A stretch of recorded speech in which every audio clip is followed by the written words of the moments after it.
Sir, food problem has been the greatest worry of our life during the last 10 years, and unfortunately, efforts for its solution seem always to have gone awry. In the present state of price index, the imposition of excise duties or their increase on essential commodities has an adverse effect on the common man. Poor taxpayers talk of the income tax evasion to the extent of several hundred crores of rupees, and they say that if the Income Tax Act were strictly and honestly administered, there would have been no need of increasing the burdens of the people of low income groups and of raising excise duties on articles which are more the needs of the poor man than of the rich classes. The common man has, however, been found to be a passive victim of the taxation policy of the government. Others express their grievances in 101 different ways and demand their redress. They lodge their protests on the slightest pretext to have their burdens made lighter, but the poor taxpayer takes every encroachment on his already depleted household budget without any fuss.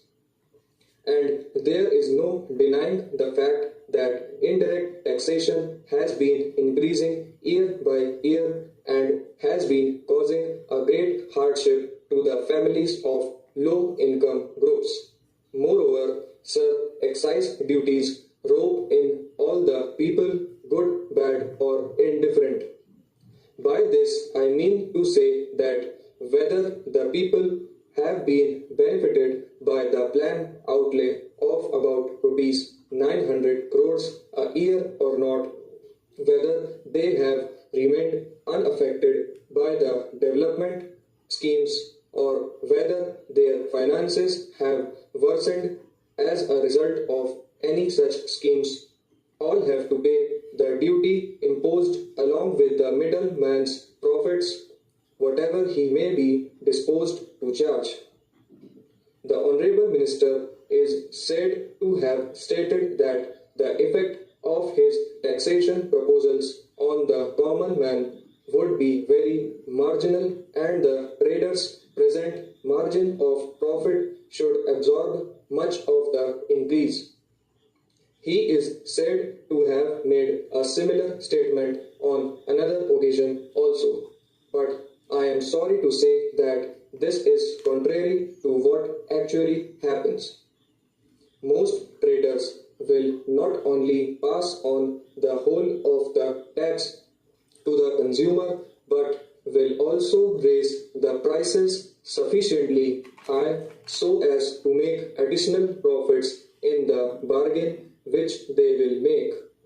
It will therefore be well for the Honorable Minister to take from the very beginning all necessary steps to prevent traders from exploiting the consumers. A directive should be sent round right now and sufficient publicity given to it so that the ignorant masses may not be asked to pay more than the correct prices.